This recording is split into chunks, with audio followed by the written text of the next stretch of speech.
42 pouring in my cup. In the session, real loud, good gas, yeah, you know we about to roll it up. Bring the bottles to the session, big tab, go ahead and just live it up. Get lit one night, after that, we can go ahead. What's going on? What's going on? It's your boy Icon, and we here on 95 South Podcast. Once again, I want to thank God for this opportunity once again to be able to come on here, especially after a week of giving blessing and thanks to God anyway with Thanksgiving. So I definitely want to thank God for this opportunity. I got my co-host, Mr. Personality, Mr. Just Make the Panties Drop, Mr. Midnight Love Voice, Mr. Sports, moving around the country, around the city himself, Mr. Know Everybody that nobody know he know. You know what I'm saying? Jacob the great. What's going on, brother? Good morning to all. Hope everybody had a blessed and a safe Thanksgiving. And I hope everybody ate good. I ate good, and I seen them Cowboys Nation get it. Everybody say bring that all up. And then I got my man, we got a great interview today. Special guest, coach extraordinaire, co-host extraordinaire himself on ESPN Radio, the GQ show, Pop Your Collar. Mike Quick himself. How you doing, my brother? Hey, I'm good, Icon E, man. It's a blessing to be here this morning. We're chopping it up with you guys. And Jacob the Great, salute to you as well. As you guys said, it's just been a blessing, man, this week, celebrating Thanksgiving with family and friends. I'm glad to be on the show today. And before I know Jacob get into the difficult, deep questions, I got to ask you this because I was thinking about this last night, whatever. What has been the biggest transition from going to the platform you were on before to being on a mega platform? Because y'all don't interview some legends already. I mean, Pete Chilcutt, Kenny Anderson. I mean, just to name a couple of people, y'all didn't interview some legends. So has life changed for y'all at all, or do y'all feel the effect of it at all? I tell you what, is definitely a big transition. To be able to chop it up with some legends on ESPN Radio 1240 The Boss has just been outstanding, man. It's been surreal. It's a surreal moment for myself as well as Lamont Goins. So, it's just a blessing, man, to be on this platform and to be able to reach out and reach others through sports has been a big blessing to us. Okay, that's what's up. I'm glad to hear that, man, because I know y'all some good brothers. Y'all deserve everything y'all got. So, Jacob, let's get into this, brother. You know what I'm saying, and get this thing going. What's interesting to me, people don't really understand that when men of God is working with kids, and it's through athleticism and it's through sports, there's something that people need to recognize and realize. Sports ministry is a big thing in our community. Yes, sir.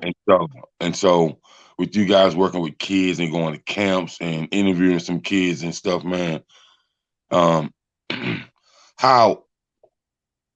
what level of sports ministry has impacted you guys' life while you're on your journey? Well, for me, the level of sports ministry, first and foremost, you got to build that thing. You got to assess the situation. But sports ministry is more than just about sports. It's about teaching kids about life, but most importantly, about teaching them about Christ and the principles of that. It's our job and our duties to be able to show these kids how to be men and women, not just teach them how to be a great basketball player, football player, baseball player, whatever the sport may be. We need to teach them life lessons and show them how to be men and women and lead by example.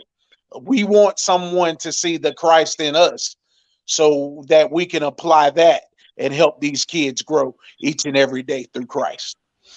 Okay. And how have the journey that you guys been on with helping these kids, how has that impact the parents' lives of the kids?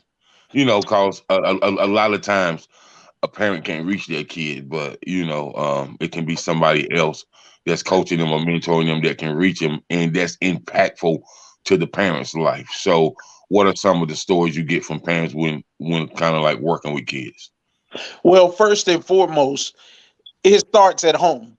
So the parents have to instill some of those principles there first, and then once we get them on the basketball court, football field, wherever the place may be, then some of those same principles that the parents are applying at home, we have to apply as far as on the athletic field.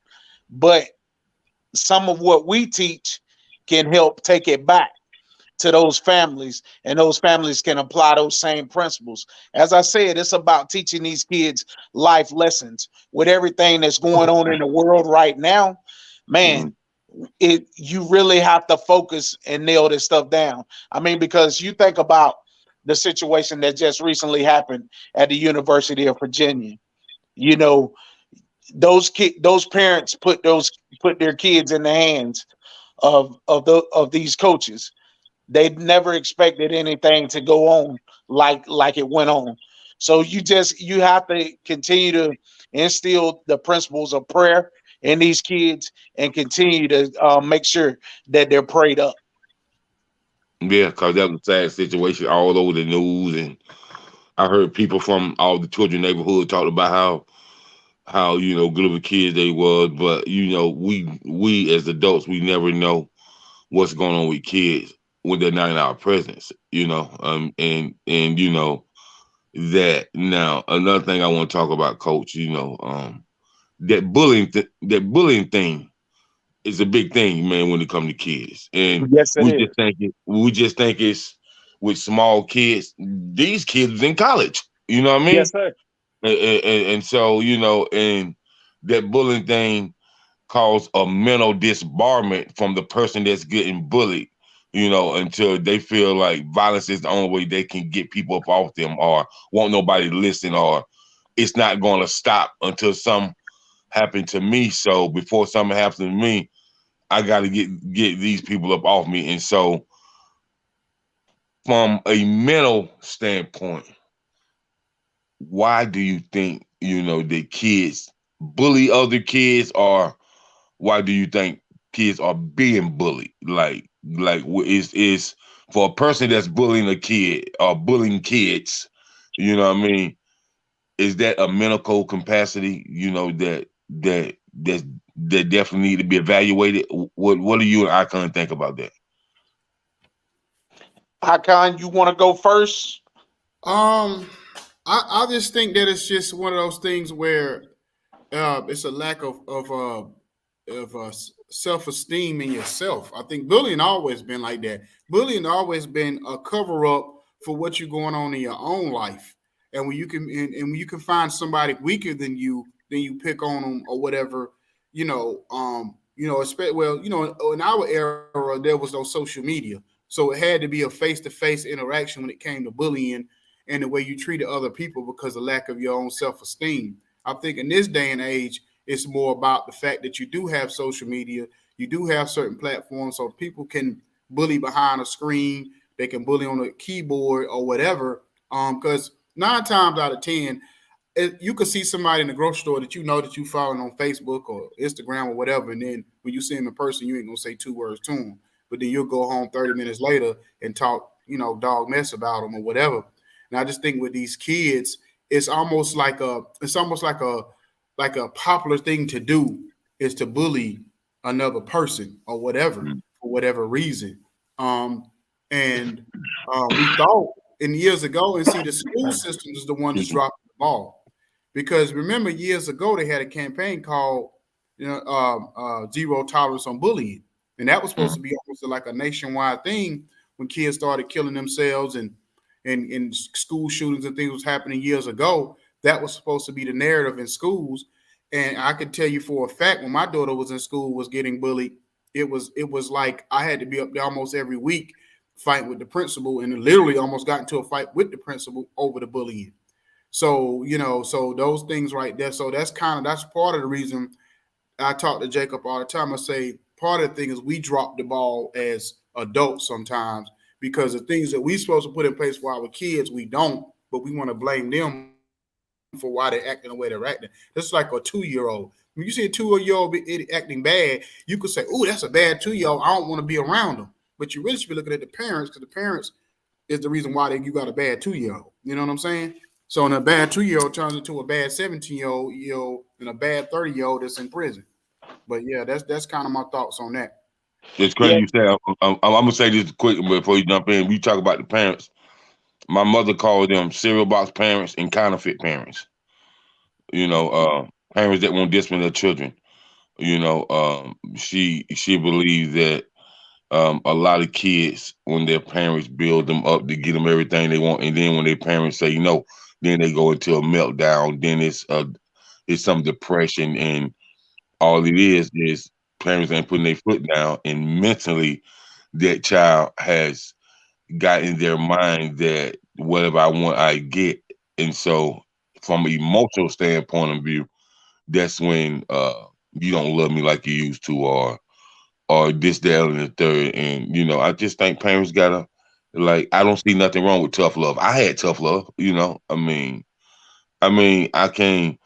I can't say I was mistreated or nothing like that, but I can say that my dad ain't played. He didn't play the record player. And I think kids just don't have that no more, man. Kids just don't have that hard nosed tough love that prepare them for society, and it shows when they get into society. correct.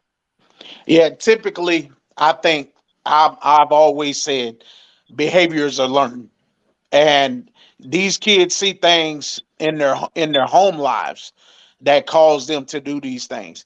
Oh, and then too, you got parents who like you said, give kids whatever they want. Everybody, all kids can't afford Jordans. All kids can't afford a PS5. Their parents can't afford to do that for them. So typically, hey, you may see a kid that wear a pair of $1.99 skips or something like that to school, and you got the next kid with a $200 pair of Jordans on. He's gonna pick at that kid about his shoes, and ultimately that ends up leading the kid to depression and start having thoughts, and that leads to mental stability, mental instability. You get what I'm saying? I mean, and that will cause them to do things like what happened at the University of Virginia. I seen a clip, I guess, over the summer where there was some kids on a high school bus bullying another kid, just punching the kid all in the head, beating him all in the head. There's no place for that, man. There's no place for bullying. No place for it. Yeah, Right, right. and see the thing about it too is we got a co-host on our also, KB, and KB played football, and they were saying that the young man who, shot up the students at Virginia was dealing with some bullying by, I guess, those particular kids or some kids on the team. And I was shocked because I didn't really thought that went on, especially at the college level, or level. At that time, you think it's more of a brotherhood. Yeah, you got your little, playful type of, hazing, especially if you're a freshman, or you got little things like that. That go on. But I didn't think on that level you would have that level of bullying where it would cause somebody to break down and have that level of mental health. So I was like, oh man, that's a whole nother dynamic that we haven't even thought about, when it comes to the mental health in our youth. You know what I mean? And our young men and young women. So that's a whole nother beast now we got to deal with. So, but yeah, I just want to throw that out there. Go ahead, Jacob. I'm sorry about that. All right, so we're gonna move right along, man. And it really disheartened me, man. When I see all this violence going on. I've seen so many players, have good grades, have a chance to go to the next level on the collegiate level, and you read articles about them being shot and killed. And so, Coach, I wanna know, man. This next topic, man, is gun violence, trauma in the Black community. What is your takes on the gun violence and the trauma and the pain that it caused the Black community? Man, it's a lot. We've been touching a lot on gun violence and mental health issues in our shows recently, and it's very disheartening. And you see a lot of it going on in the black community because, again, I think it goes back to what we've seen. It's learned behaviors. Then on top of that, you got the police brutality things going on where the police have been killing a lot of blacks. Right. And it's just real talk. It's not about us trying to make it just about the black community, but that's where it's happening at. And see, and it's like we're killing each other. So the police feel like, well, darn, hey, we might as well kill them off too. They're killing each other. It's one less brother or sister that we got to deal with in the community. So, but yeah, it's very disheartening to see, and it's taking effect on our neighborhoods, and it's trickling down to our young teenage kids. And when you see drug violence, alcohol abuse, substance abuse in our communities, that's where it's causing it to happen at. That's where it starts at. Well, it's kind of crazy because you're in the Virginia area, and I was listening to the comedian Chico Bean, and Chico Bean was saying the host was asking him did he vote in the D.C. area, and he said no. Up there in D.C., we don't really care about politics like that. He said because y'all got to think we're different from everybody else in the world, the United States, because first of all, you got the Capitol building right there, and you got one of the worst neighborhoods in the country right down the block. And he That's said right. politicians come from all over the country to come to get policies put in place they have to come through the Capitol to get certain policies and stuff done with the Senate and everything else. He said they walk in our neighborhood, they eat in our, they walk right past us, see everything that's going on, and do nothing. He said, so we see them not doing nothing firsthand. We don't hear about it. We see them, and they not doing nothing. That's He true. said, so for us, it hit different. He said the last time we cared about a politician was Marion Barry, which, we know Marion Barry's story. But he said Marion Barry put in certain things, like he had a whole program for kids from 12 to 18 to work doing something this summer to keep them off the street. So they like Marion Barry to them in D.C. is a hero because he was the Yeah, last he a one legend. put real policies in place to help the youth or whatever. And I think that's the biggest problem with us is that we don't put things in place. We talk about the youth, but what are we doing? Where are the YMCA's at? Where are the boys and girls clubs? Where are the things that they can go to after school and programs they can go to be able to stay off the street? We can't just say stay off the streets, but we have nowhere for them to go. You know what I'm saying?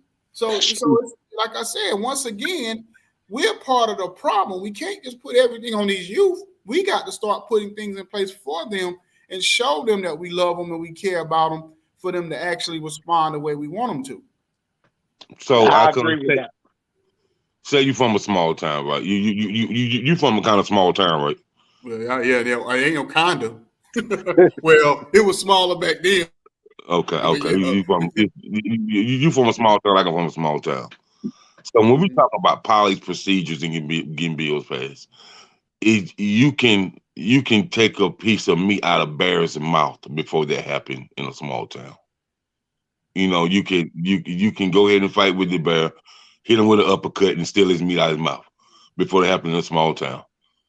Well, They see, don't want anything to come because these farmers got that old dirt road money. You know what I mean?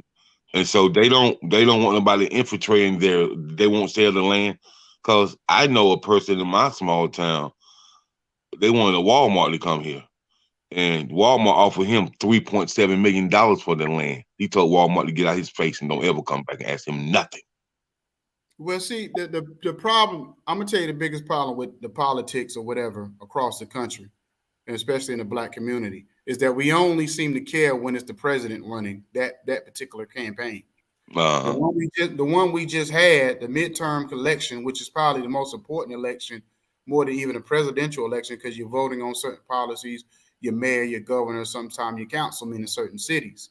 And the thing about it is like they say, like in here in Georgia, only maybe like 60% of the people black people didn't even vote. So that's Herschel why Walker. that was the biggest issue.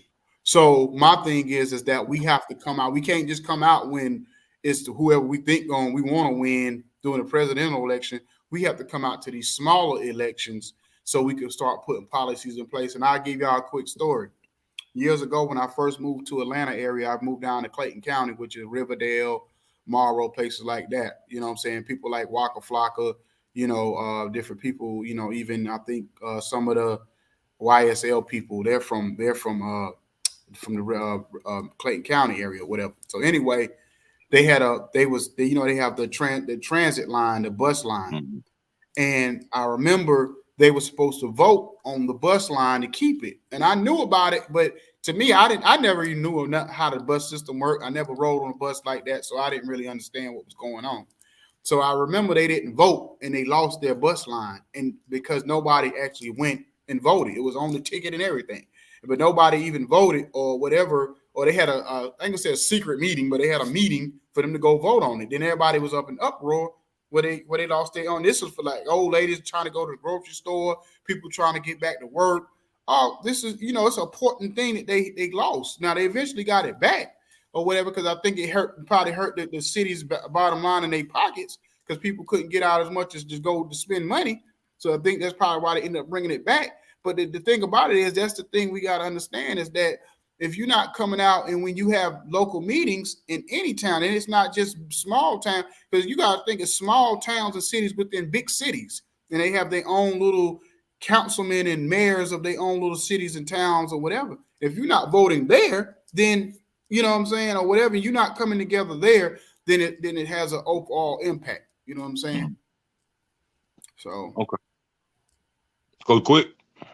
Yeah, I agree without a doubt. You can't just vote in the presidential election because you're voting for the popular person to get in off. Man, do your research and your studies on all these politicians, your local politicians, and figure out what they're planning to do. I mean, as far as voting for your mayors, your county commissioners, congressmen, senators, you got to do your homework on these politicians and find out what they're trying to put in place, the proper policies that they're putting in place. Like, there's something has to be done about these gun regulations.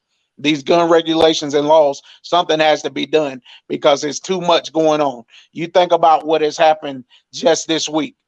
6 people killed at a Walmart in Chesapeake, Virginia. Another shooting at a Walmart in Lumberton on yesterday. in When you Lumberton, got North when Carolina? yeah, say what now? In Lumberton, North Carolina? Lumberton, North Carolina. Yes, sir. All right. Okay. And then when you got a shooting at a middle school championship game at Lumberton Senior High School, I'm watching on video, these kids are running, fleeing out of the stadium. Come on, man. There's no place for this. Something has to be done about these gun laws and regulations. It's cool. If you want to be a gun owner, fine. But man, be responsible, lock that stuff up, and stop bringing these guns to these school facilities. There was a kid, I think, shot at a school in Fayetteville not long ago at a football game.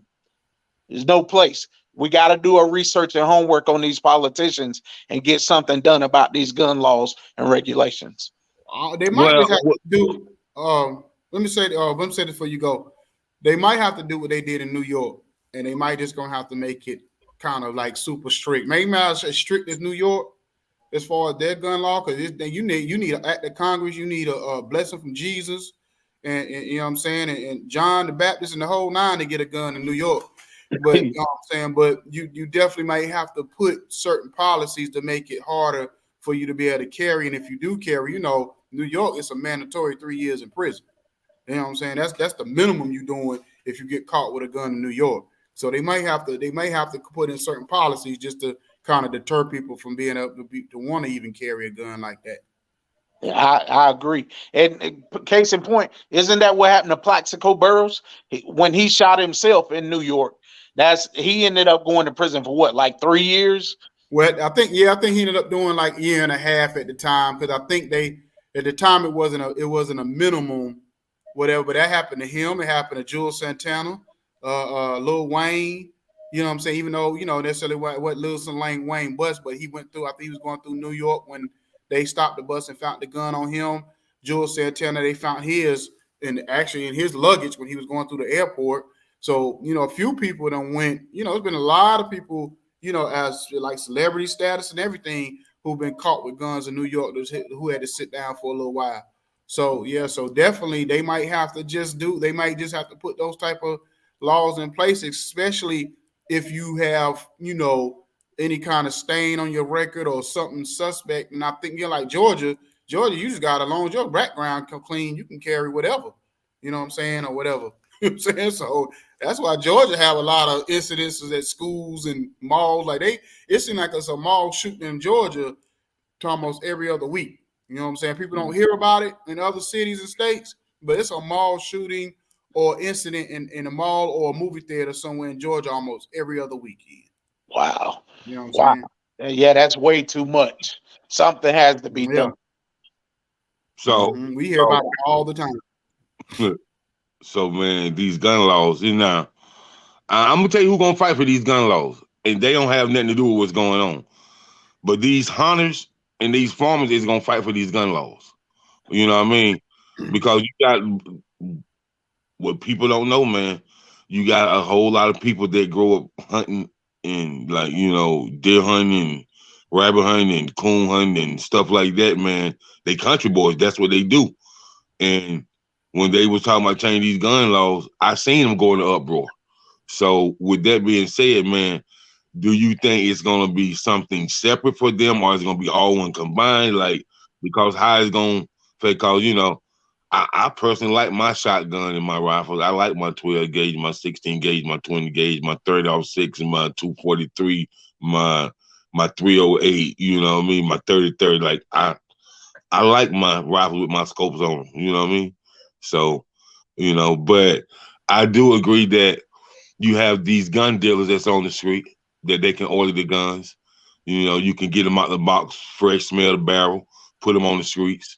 And, they sell them to whoever. And that's why so many guns. And then from what I hear, we have the government that drop guns off in the poverty communities. I see the whole document on guns in Chicago. They say ain't nobody dropped them guns off in Chicago but the government. You know what I mean?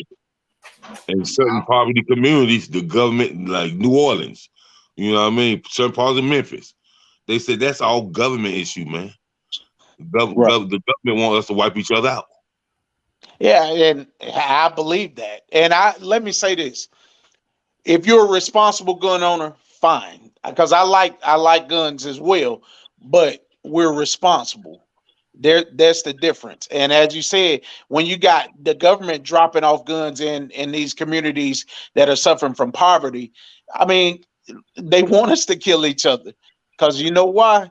They're saying it's one less African American on the street that they got to deal with, and it's sad. It's very sad. Oh yeah. That's just, I mean, it's no different than the drugs. And if you go in black neighborhoods like Georgia, okay, we know the Atlanta area is probably one of the most highly populated black city areas in America. But you go on every corner, literally drive. If you time you ever in the Atlanta area, especially going to neighborhoods, it's few things. You got chicken wing spots on every other corner. You got liquor stores on every other corner. You know what I mean? So that way, so you already know they trying to kill us health wise. And then they trying, you know what I'm saying, or whatever, and the liquor is cheap in those areas, you know what I'm saying? So they trying to kill us that way. And then on top of that, like you said, the drugs ain't manufactured by black folks. So where you think the drugs came from? And then now the guns, okay, yes, it's too easy to go get a gun. You call whoever you want to right now and go get a gun on the street. Yeah, you can get a gun. Most people can get a gun before they get a meal. Exactly. That's true. That's true. So, and this is what I want to say, Icon. I seen somebody make a joke on TikTok, and I thought it was interesting. They said, it was a white guy. He said, man, I know all black people family, right? They was like, so why y'all let y'all cousin Herschel walk around for office? Y'all need to tell y'all grandmama come and get her grandson. Cause he doing the most. I thought it was interesting, man, that even white people are talking about just Herschel Walker, just like how would you how you talking about the election? They said, well, at this particular point in this election, we doing such and such. But when I think about the election, like, come on, man, like he just say some crazy stuff to me, man. Like I just know a mind is a terrible thing to waste, man. I'm gonna tell you what I believe you should come out with a book, Dummies for Politicians. Yeah, I'm gonna tell you before Michael chime in on this. I think really that he sat back and watched Trump and decided I'm gonna be the Black Trump. I'm gonna say the most outrageous stuff I can say. I'm gonna be as entertaining as possible to try to win. Because like I told people, I said the thing about it was Joe Biden kind of got lucky to beat Trump just because it's two things why, and I tell people this all the time. It's only two reasons why Trump lost that election. It was one because he lied about COVID and that affected everybody. Because he lied and said he didn't know what it was, didn't know nothing about it. And it came out later that he knew more about it than what he let on way before it hit us. And two, the whole George Floyd thing, when basically he just told the police officers, y'all can do whatever y'all want. I'm giving y'all free reign when everybody was in an uproar over the George Floyd situation. So he didn't show any empathy on the two major components during that time frame. So that was the two reasons why he lost. If he would have been honest, because he was always honest, even though we might not like his honesty, but he was always honest every other time. Now, let me ask you this. Let me ask you this right here, particularly you. Let me ask you this. I understand about COVID. Yeah, he led on. He know more than he led on to. But as far as the George Floyd thing, if Black people have paid attention to Trump, what was we expecting him to say? Like, take the emotions out, get the emotions off our sleeves. Literally, what was we expecting Trump to say? But what I'm telling you was, COVID wasn't a Black issue. No, I ain't talking about COVID. I'm talking about as far as the George Floyd thing and protecting the truth. But the thing about George Floyd that hit different than any other Black killing is if you even knowing during the time when everybody was so-called rioting or whatever, there weren't Black folks out there. There was Asian, there was white folks, there was them white youth, them millennial kids. They was out there. They were saying it was like more of them than it was any else out there. They was the ones actually like burning down stuff and causing real disturbance. Like Black folks was like, we used to this. We just gonna do this. We just gonna do our normal stuff. The white kids was the ones coming in there, they're knocking over the cars and fighting with the police and getting, you know what I'm saying? They were the ones that was more active. So what it was when George Floyd, when the whole world couldn't turn a blind eye to what they were seeing, it was a little different situation than the Tamir Rices and the Trayvon Martins and the thing. It was a little bit different because the whole world got to see this man getting killed on national TV, and they couldn't 9 minutes, and you couldn't look away. You couldn't be like, it's just like one of your uncles or one of your great aunts or somebody would tell you what y'all seeing nowadays was normal to us. Yeah, to us, not to them. It was normal to 365 around the sun. So if we looked at the way the world was going, and before the camera phone, that it was severely happening, but it wasn't on the news. The camera phone made people put it on the news. You know what I mean? Social media. But it's been happening, man. It's been happening for a very long time. But what I'm saying, it happens every day. But it's different when you have to see, because even some of the other killings, it was like a little 20, 30-second clip, whatever, minute and a half, whatever. But we seen it for 8-9 minutes. Literally, this man getting murdered for 9 minutes. You know what I'm saying? So with a knee on his neck. Even the most racist white person couldn't be like, "Oh, I don't see that." You know what I'm saying? Right. But like I said, since we talking about Trump said exactly what I expected him to say. Nothing more, nothing less.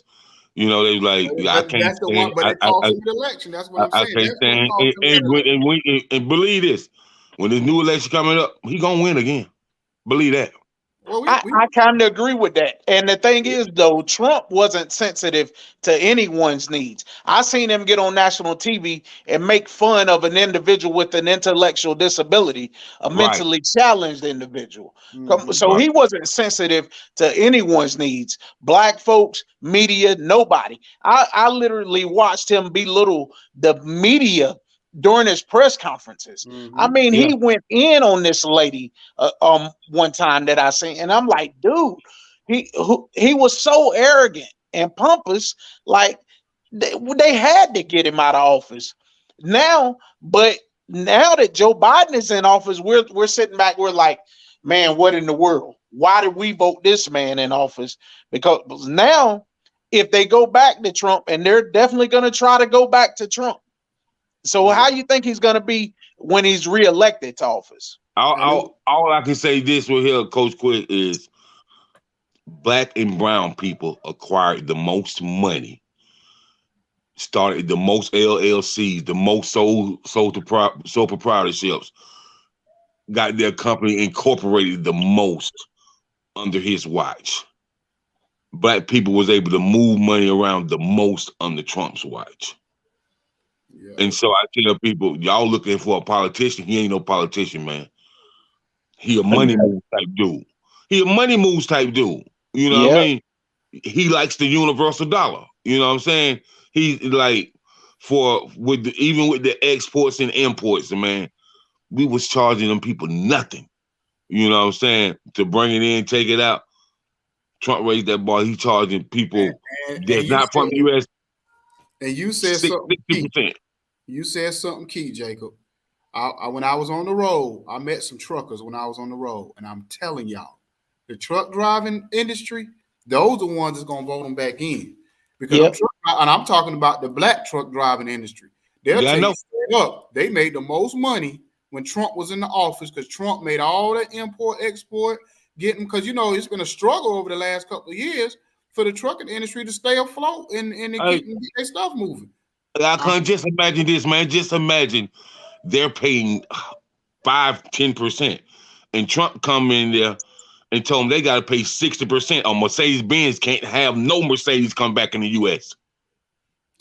Huh? Hey, yeah, Wow. that's what I'm saying. Like, so my thing is, and the thing about it is, right now the Democrats having a struggle to even find a candidate. And I was telling my daughter this the other day. I said, or my son, I said, you think about it. When we was in middle school and high school, when you voted for like secretary, treasurer, vice, president, school council, whatever, there was no Democrats and Republicans. This person Mike ran against Jacob. And then whoever, of course it was a popularity contest, but this is really the same thing. But we need to get rid of Democrats and Republicans and make people have to focus on what the candidate is bringing to the table. If we got rid of all that Democrat, Republican stuff, then made people actually focus on, okay, who's running? You know what I'm saying? And like, what are your policies? What are your thoughts?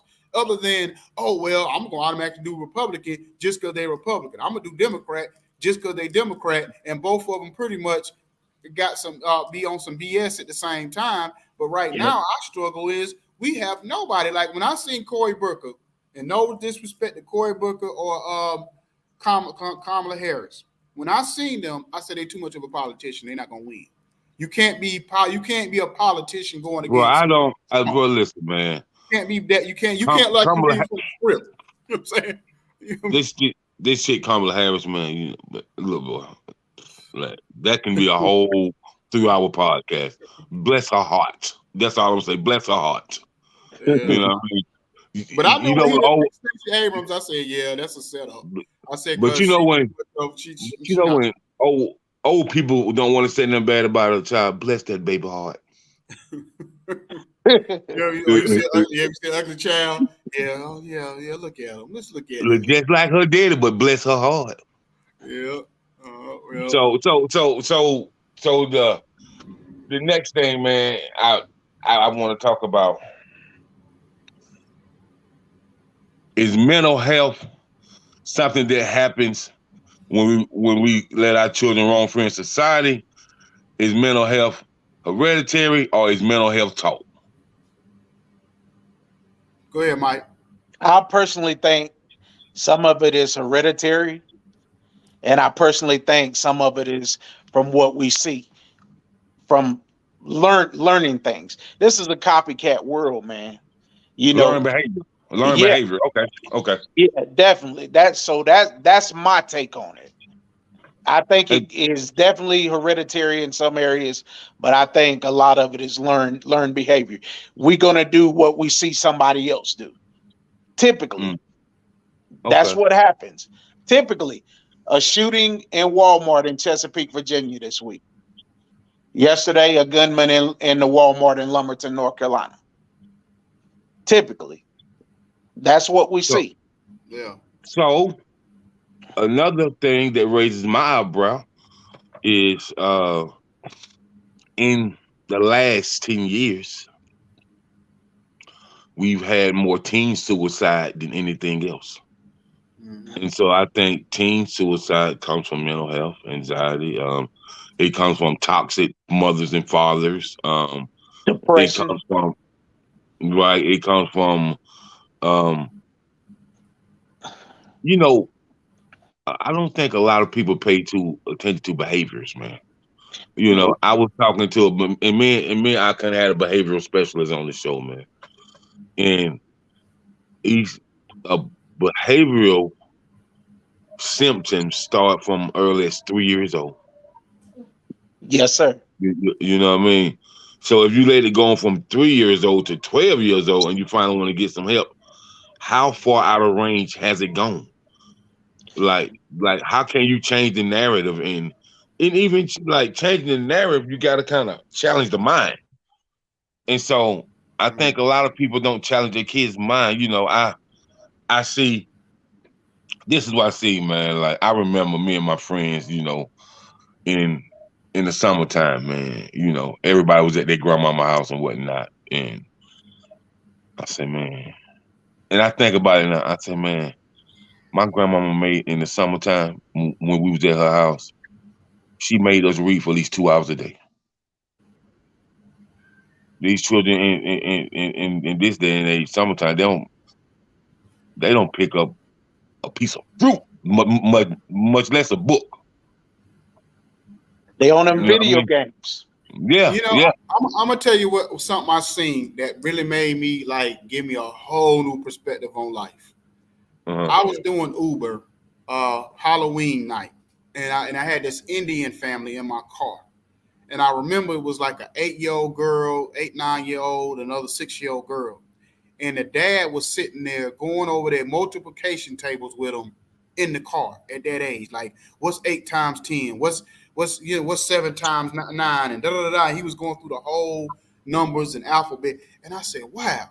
I said, I've never seen nothing, seen this. I said, and that's why some of these kids are advanced. And then you look at us, and like my wife being a school teacher, and the parents they want the schools to teach their kids, and then when they get home, a lot of these parents just do the homework for the kid. They be 4 or 5 years old, and they be so tired and don't want to deal with it. Instead of sitting down making their kids actually or sitting down with them and going over everything with them, they'll just do it themselves and like, oh, let me just get it out the way, let me just do it. And then the kid come back, and then by the time they 9, 10 years old, they halfway can't read. They don't know how to do their multiplications, addition. I ain't no math whiz, but I can at least do the basic stuff: the add, subtract, and multiplication. Lazy man, they lazy man. I got friends that school teachers, man. He said, man, it's horrific how some of these kids are 8, 9 years old and can't read. And Yeah. he said the parents think it's the teacher's fault. I said, Mm-hmm. man, I tell people, man, the first book I learned how to read was the Bible, boy. Like real talk. Like my granny had us like, going to kindergarten. We already know how to read. She had us sharp. You know what I'm Mm-hmm. saying? And I think parents don't take up enough time with their kids no more, man. Like how your mama used to sit you on bed, to sit y'all in Indian style on the floor, how she read to y'all, and then she tell you to pay attention because she gonna ask you what she talked about, and y'all gonna had to write in a paragraph what she talked about. like stuff like that, bro. Like that challenge the mind. That they help their comprehension reading skills, but they also help their mental capacity. When it comes to their intellect. You know Mm-hmm. what I mean? And Yeah. so, you got to challenge these children's mind, because if you don't challenge it, social media and society gonna challenge it. I tell you that, but not in a great way. Yeah. And so Yeah. before we get out of here, we got like 5 minutes to go. We want to give you the floor, Michael. Basically, you can comment on this and just let us know where the show is headed, what y'all got coming up that you can talk about right now. You know what I'm saying with the show. Okay, basically, this coming Monday night, our special guest is going to be Bobby Collins, head men's basketball coach, Oh yeah, Shaw Bobby got it from the University. crib. Okay. Yes, sir. Southern Pines, North Carolina native. Mm-hmm. And Bobby has had a great body of work over the years, man. And so you guys check out that show Monday night, 6 o'clock on ESPN, 1240theboss.com. And it's also streaming on TuneIn Radio everywhere. And you can go back on their website, ESPN Radio 1240theboss.com, and you can go back and listen to all our shows. The show is headed in the right direction. The United States Basketball Association is our title sponsor. So they picked us up. So we're looking at being on the air for 6 months. We signed a 6-month contract, and we're looking at hopefully being on the air another 6 months after this contract is up. But as Icon E stated before we came on, we've had some legends. Kenny Anderson, NBA great, NBA champion Pete Chilcutt, NCAA champion at North Carolina, Derek Phelps has been on. We had a guy on that that that is part of the United States archery team. So we're looking to add bigger fish to the show. But the main thing, our favorite segment on the show is Real Talk, and that's where we're chopping it up about things like we've done today: mental health, gun violence. We talk about those things in our Real Talk, and we touched on mental health first because we talked about DeMar DeRozan and those guys who have come out. Kevin Love about anxiety and depression. And I'll say this, as for somebody who has worked in mental health the last 20 plus years, abuse, neglect, and exploitation. Those are the main issues when it comes to mental health. Listen to your kids, man. Sit down and talk to them. Talk to them about what they're experiencing. Mm-hmm. Find out who they're hanging out with in school. You got to be there for your kids, because if you're not, they're headed down the wrong path. Alcohol abuse, drug abuse, that all that titles into mental health. So And man, child neglect as and well. child abuse as well. So just sit down and talk to them. Find out where their head is. Somebody reach out to them, because they may need help and just don't know how to approach it. Okay. Okay. Just don't Well, know how to approach it. I And I and let, definitely go ahead. Go ahead. and let me say what you guys are doing, man. I'm a big fan. I'm a huge fan. Kudos to everything that you're doing on the 910 podcast, the 95 South podcast, Jacob the Chatterbox, man, Appreciate everything. You guys are doing an outstanding body of work. And man, I'm a big fan of everything you guys got going on. Well, appreciate you, man. I Appreciate you. appreciate. I really do appreciate that. And I know you've been following us from day one, and I definitely respect that. And for the love you've given us. Definitely want to talk to you about the sponsor thing, because that's definitely what we definitely trying to head into that direction. And maybe you can give us some support and some tips on how to navigate that world. You know. Yes, sir. You know what I mean? So, but definitely, man, I appreciate you coming on, giving us your time and your on this today. And I'm gonna keep on, we're gonna just keep on supporting y'all on y'all end, whatever we could do to help, what I'm saying, on y'all end or whatever to help keep building y'all up. Because if nothing else, people that know me, I want to see my hometown people and my neighboring people, in Moore County and all that to win. You know what I'm saying? If nothing else, I want them to win. You know what I'm Yes, saying? sir. So till next time, fellas. This is 95 South. It'd be funny because I'd be having to remember what show I'm on. We do so many. This is 95 Yeah. South Podcast, man. And see y'all in the morning. 910 Sports. Once again, everybody have a blessed and wonderful weekend. Yes, sir. Peace. Thank you, guys. Got the good vibe, got the 1942 pouring in my cup.